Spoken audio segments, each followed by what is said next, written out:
¿Qué tal? Buenos días, chicos. Bienvenidos nuevamente. A continuación les voy a presentar la resolución de la parte de comprensión de lectura que va de las preguntas 13 a la 24 del simulador IDANIS 2015 que ya ustedes tuvieron oportunidad de resolver entre el día sábado y el día domingo. Es bien importante, por favor, que recordemos primero que nada la estrategia de comprensión de lectura que nosotros vamos a que nosotros vamos a seguir para realizar nuestra actividad. Recuerden que primero tengo que leer dos veces el texto, una vez disfrutando la lectura, viendo de qué trata, sin buscar ninguna respuesta a las mismas. Una vez que realizo la primera lectura, me voy a leer mis preguntas que vienen en el examen para realizar una segunda lectura, pero ya enfocado en buscar la información acerca de lo que me pide. Muchas veces quien ya tenemos esta habilidad de la comprensión de lectura bien desarrollada, pues nos es muy fácil directamente contestar las preguntas en base a lo que comprendí de la lectura. Sin embargo, muchas veces es importante volver a regresar al texto para poder buscar una idea de manera clara si es que no la tenemos. Recuerden que nuestra primera estrategia consistía en, antes de realizar la segunda lectura, poder numerar nuestros párrafos. En este caso, el número de párrafos que tiene el texto, yo ya lo numeré aquí: párrafo 1, 2, 3, 4, 5, 6,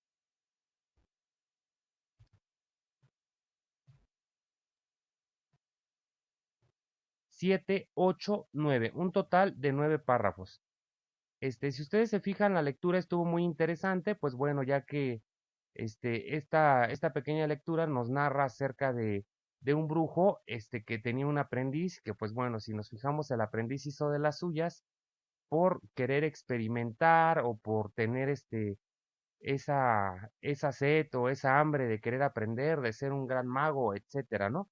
Y que muchas veces, para no hacer las cosas bien, pues se nos salen de control, y que fue lo que le pasó aquí a nuestro aprendiz. Espero les haya gustado la lectura y pues bueno, vamos a pasar directamente a la resolución de las preguntas, pero parte muy importante, recuerden que si tú no realizas una lectura pausada, respetando signos de puntuación y una entonación adecuada, difícilmente le vas a entender. Y recuerda que es bien importante siempre realizar tus dos veces la lectura o hasta tres, dependiendo de la habilidad que tú hayas desarrollado para comprender los textos. Entonces yo ya realicé mi numeración de párrafos, suponiendo que ya estoy en mi segunda lectura, y me voy a ir a mi primera pregunta. Dice, ¿qué significa la palabra redomas que se emplea en el tercer párrafo del cuento? Aquí la palabra redomas tiene que ver con redondas. Lo que pasa es que al convertir el archivo de PDF a Word, algunos caracteres no los toma. Sin embargo, en todos los simuladores se ha dejado así, porque por el mismo contexto del texto, tú puedes saber qué es esa palabra. Dice, significa pócimas, conjuros, fórmulas o recipientes. Si tú te vas a donde está en el tercer párrafo, que ya previamente lo enumeraste, tú te puedes dar cuenta que en el tercer párrafo dice aquí, y acuérdate que por eso es bien importante tener tus marcatextos. Allí estaban las redomas en que el brujo realizaba sus mezclas. Si nosotros, si nosotros nos preguntamos y nos imaginamos a un brujo, pues los brujos generalmente tienen como que un cazo, una olla de barro, un recipiente grande, donde ponen sus conjuros y donde van echando sus brebajes, ¿no? Entonces, pues la única respuesta que estaba aquí era que son los recipientes, ¿sí? Pócimas no, porque pócima es lo que va a preparar, el conjuro es como el hechizo, la fórmula, la forma de prepararse. Y la palabra redomas tiene que ver a los recipientes que utilizaba el brujo para realizar sus preparaciones. La pregunta número 14 dice, de los posibles títulos que se mencionan en las siguientes opciones, ¿cuál es el más adecuado para el cuento anterior? O sea, ¿qué título le pondrías tú al cuento si tuvieras posibilidad de hacerlo? ¿Los dos brujos? O sea, no. ¿Por qué? Porque muy claramente dicen que uno era el brujo y el otro era un niño aprendiz. ¿Un maestro sabio? No, porque no solamente nos está hablando del maestro. Si bien nos dice que era un brujo sabio, pero la historia se desarrolla o la narración se desarrolla más en torno al aprendiz. Dice, la escoba encantada, no, porque la escoba no es el personaje principal, fue una situación que se suscitó en base al conjuro que hace el aprendiz, pero no es no es meramente el título. Entonces, la respuesta es el aprendiz de mago, ¿por qué? Porque en el párrafo 1, 2, 3, 6 y 8, si ustedes se fijan, yo ya lo marqué, dice un joven aprendiz en el 1, en el 2, su aprendiz, en el 6, su aprendiz, en el 7, su joven aprendiz y el aprendiz. Entonces, eso es lo que me está dando a mi pauta las veces que apareció esa idea principal, ese sustantivo de joven aprendiz, o sea, joven, acuérdense, es sustantivo, aprendiz sería el adjetivo. Entonces recuerden que el sustantivo y el adjetivo que más se repiten, pues es lo que me da mi pauta para elegir el tema o el título que le pondría yo al cuento.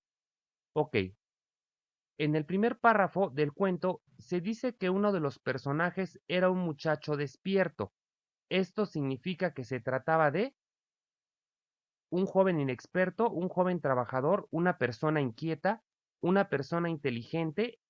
En este caso, un joven despierto. En ningún momento tenemos que aquí recordar que, bueno, podemos hacer cuando dice qué significa la palabra, o sea, qué significa despierto, o sea, pensemos en una analogía o en un sinónimo, ¿no? Si yo pienso en un sinónimo,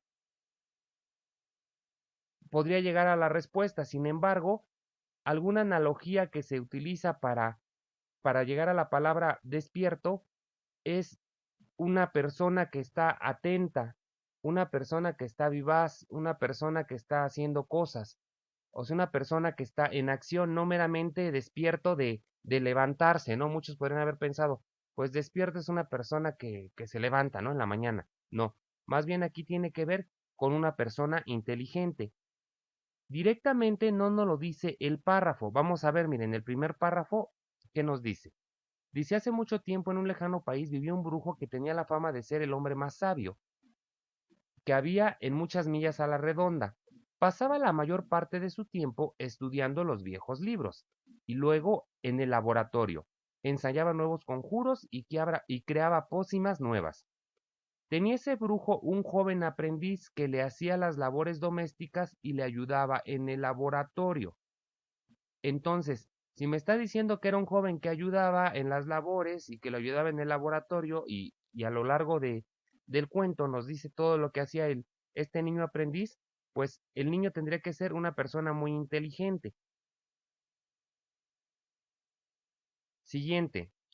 De acuerdo con el cuento, el mayor deseo del muchacho era agradar a su maestro, en ningún momento no lo dice, convertirse en un aprendiz, no se quería convertir en un aprendiz porque él ya era un aprendiz de mago, ser un de mago, perdón, de brujo, del brujo o mago, no sé, ser un hombre muy poderoso, jamás nos lo dice la lectura, pero sí está implícitamente que si estaba con un brujo que era sabio, pues llegar a ser un gran brujo, ¿no? Eso está implícito, no está en ningún párrafo del texto, simplemente esta respuesta te lo da el mismo contexto en el que tú estás leyendo.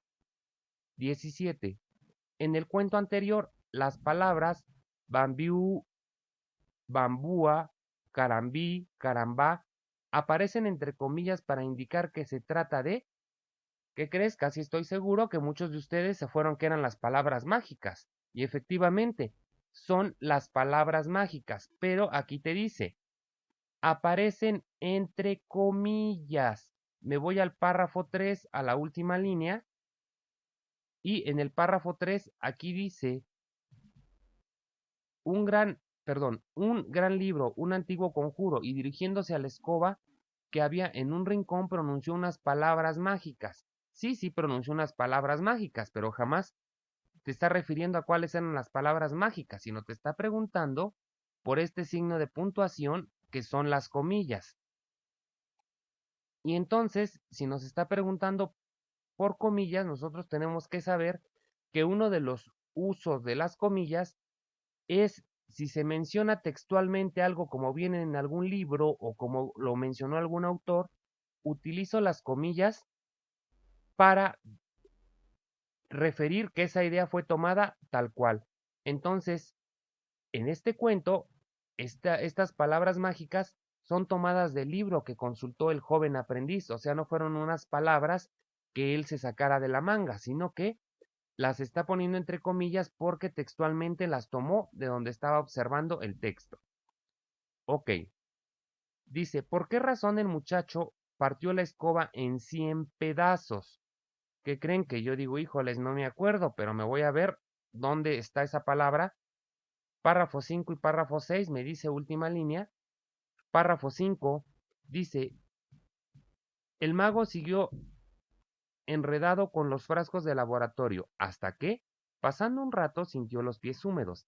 Entonces se dio cuenta de que la escoba continuaba acarreando agua a pesar de que la bañera estaba ya llena, y el agua cubría todo el suelo de la casa. El aprendiz dirigió la varita hacia la escoba y pronunció nuevamente las palabras mágicas, pero la escoba proseguía su labor sin inmutarse. Intentó entonces pronunciar la fórmula mágica al revés. La escoba continuaba con su tarea.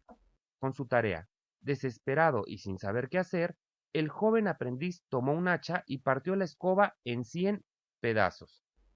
Si yo observo aquí, dice dice que por qué la partió en 100 pedazos, porque quería que la escoba dejara de acarrear agua, porque pues ya se había dado cuenta que tenía los pies húmedos. Entonces, por eso es esa respuesta. Jamás dice que se enojó con el brujo, no dice que quería ensayar un nuevo conjuro, no dice que estaba cansado de hacer los quehaceres de la casa. O sea, esta pregunta simplemente, por puro descarte, lo único que tiene sentido de acuerdo al texto y que ya se los demostré es la respuesta número C. 19. Si se quisiera reemplazar la palabra cubos que se utiliza en los párrafos 4 y 7 del cuento, ¿cuál de las siguientes palabras debemos utilizar para no alterar el sentido del texto?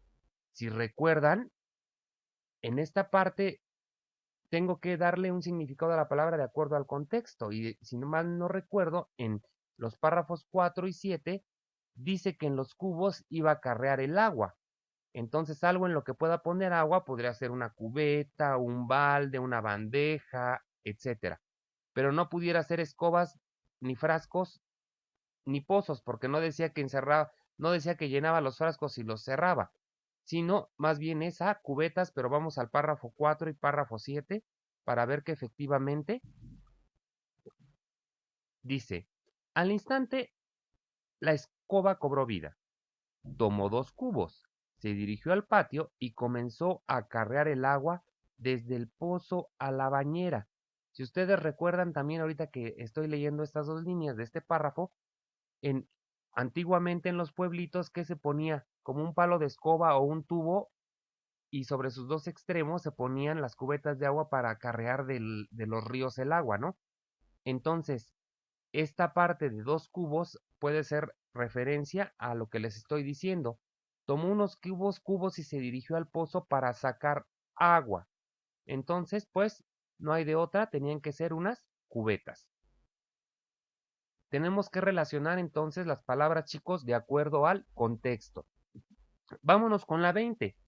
Según el cuento anterior, el brujo era reconocido por todos sus vecinos como una persona muy poderosa, distraída, solitaria y sabia.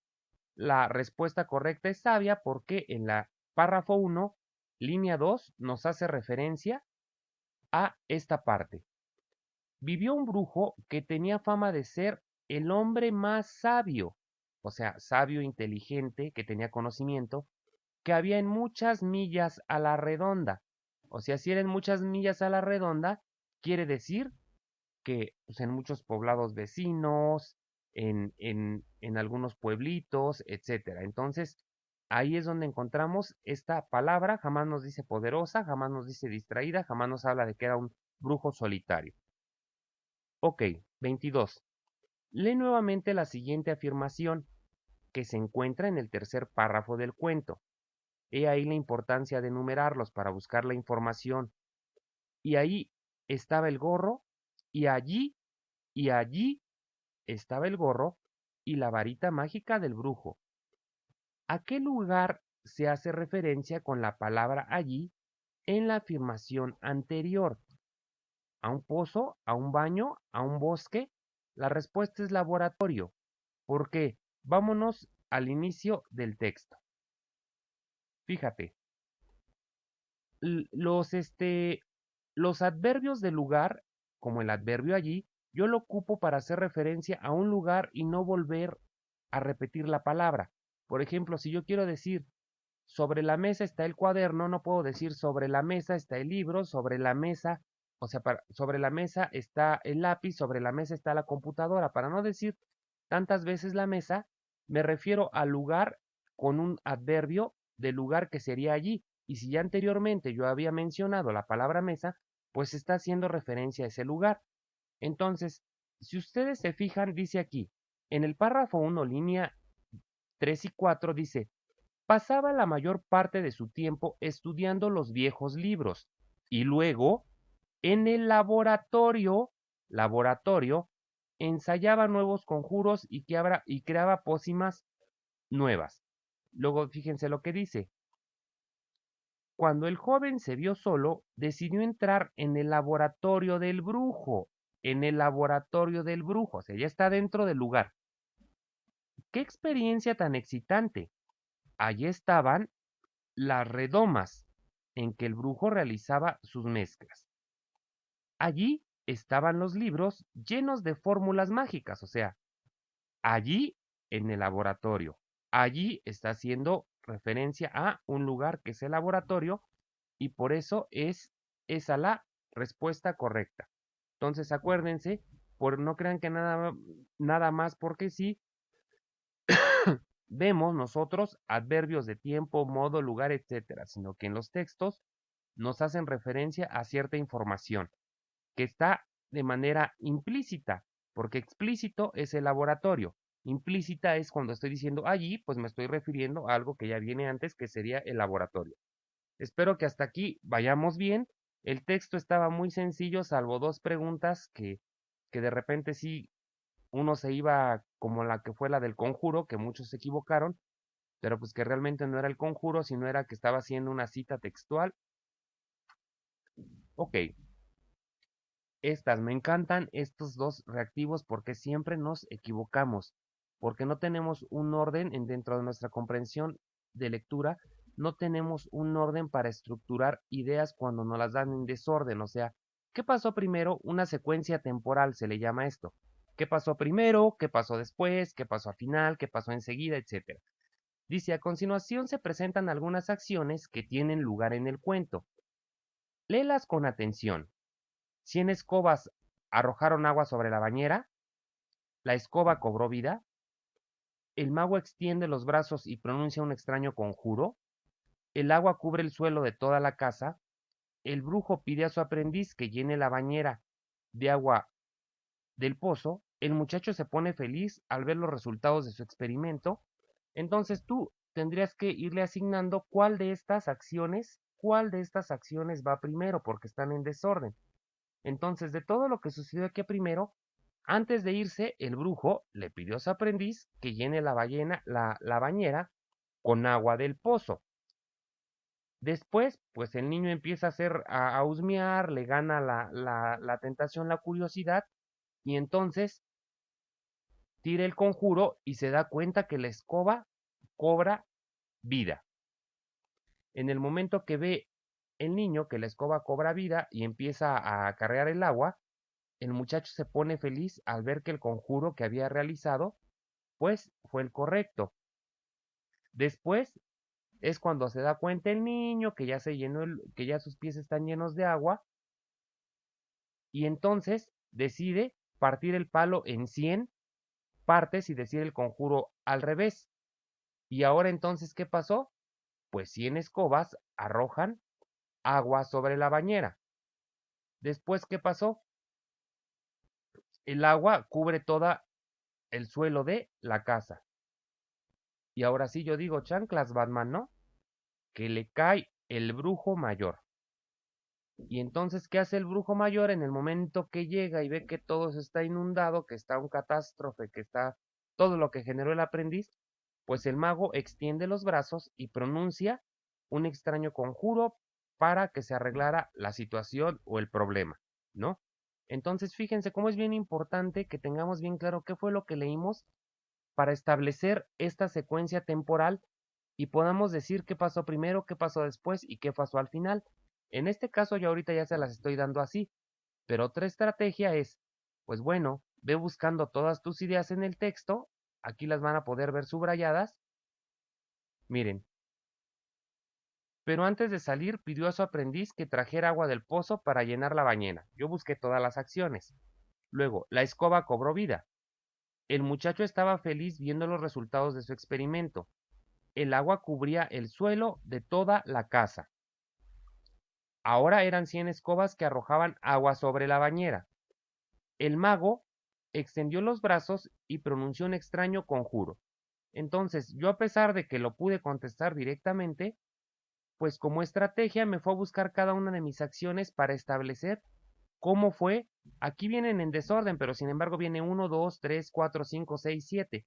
Pero así como están en este desorden, ¿cuál iría primero? Por eso es que aparece la 5, la 2, la 6, la 1, la 4 y la 3.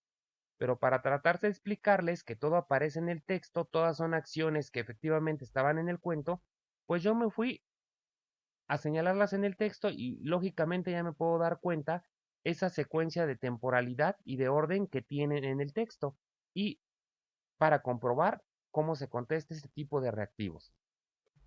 Dice la 23 y última de esta parte, penúltima, perdón, de esta parte de comprensión de lectura, dice que leas nuevamente la siguiente parte del cuento. El joven mago siguió enredado con los frascos de laboratorio hasta que, pasado un rato, sintió los pies húmedos. Dice que para buscar el significado que tiene la palabra enredado en la oración anterior, se consultó un diccionario. Enredar. Sabemos que en los diccionarios, cuando nosotros los consultamos, nos da el significado de la misma palabra en diferentes contextos. O sea, por ejemplo, si se fijan y recuerdan el uso del diccionario, de repente buscamos una palabra y dice, para literatura significa esto, en química significa esto, para filosofía significa eso, o sea, una palabra tiene diferentes contextos. Entonces, hacemos de cuenta que vamos al diccionario, buscamos la palabra enredar y nos dice enlazar, entretejer, enmarañar una cosa con otro, se me ha enredado la madeja, eso tiene, este significado tiene relación, siguió enredado con los frascos de laboratorio hasta que pasado un rato sintió los pies húmedos, meter a uno en un negocio o asunto comprometido no habla de ningún negocio. La 4, aturdirse al ir a decir o hacer algo, tampoco es enredado, es como cuando a mí se me lengua la traba en las clases, ¿no?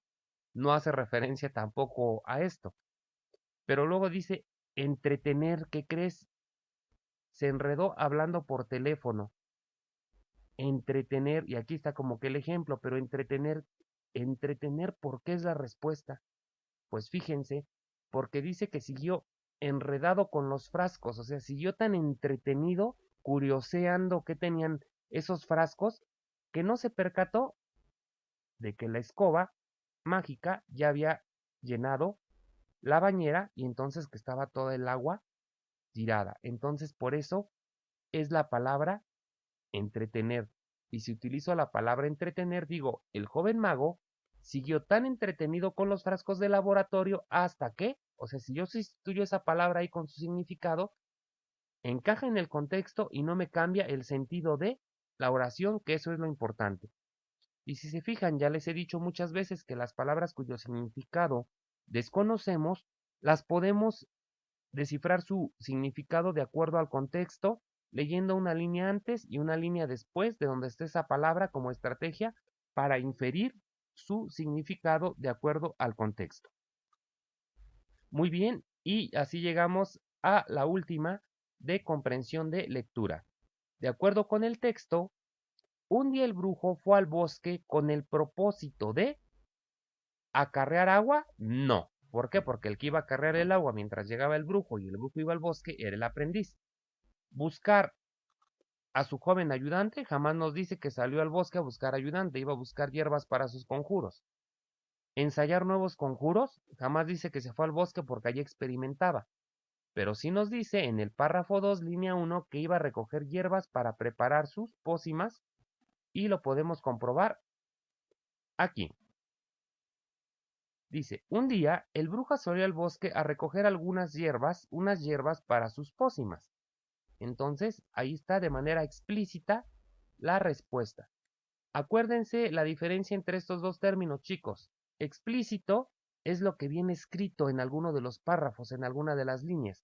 Implícito es información que no te la dan escrita, sino de acuerdo al contexto, tú puedes inferir y decir, me está diciendo esta cosa. Entonces es bien importante diferenciar entre esta parte explícita, que todo lo explícito, por eso yo trabajé el texto, subrayando con colores, marcando para buscar información que efectivamente estaba